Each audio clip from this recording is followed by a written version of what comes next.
Vu de l'extérieur, c'est somme toute un immeuble quelconque, voire pas folichon du tout. À l'intérieur, l'ambiance change, façon grand luxe à tous les étages. L'Europa 2 est le dernier paquebot sorti des chantiers français de Saint-Nazaire. Son armateur, la compagnie allemande Hapag-Lloyd, a voulu en faire un produit très haut de gamme. Oui, c'est une volonté de la compagnie. Comme sur son sister ship, l'Europa, nous essayons d'avoir le maximum de confort et de service à bord. C'est pourquoi, malgré la taille imposante du bateau, nous pouvons embarquer seulement 516 passagers avec 460 personnes pour l'équipage. Le port atlantique de La Rochelle cherche à développer l'accueil des paquebots. L'an passé, un nouveau terminal a été mis en service. Malgré ces efforts, on note un net fléchissement en 2013. 16 escales prévues, 20 000 passagers, loin du record des 35 000 de la saison dernière.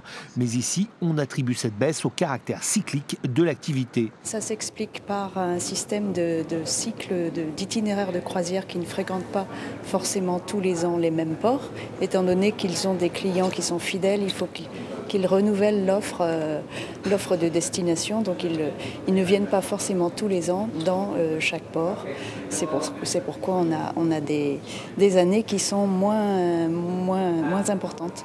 Pour la ville, les croisiéristes au pouvoir d'achat généralement confortable n'en demeurent pas moins une clientèle appréciée et attendue. Ce sont des dizaines de milliers de visiteurs supplémentaires qui sont des personnes alors qui viennent parfois pour la première fois via le paquebot sur lequel ils sont, mais qui sont susceptibles de revenir par avion, par le train, en voiture, parce qu'ils ont été séduits par la ville de La Rochelle et pas seulement la ville de La Rochelle, c'est peut-être aussi l'île de Ré parce que ça fait partie des excursions qui sont souvent demandées, ou partir du côté du Marais Poitevin ou encore de Cognac.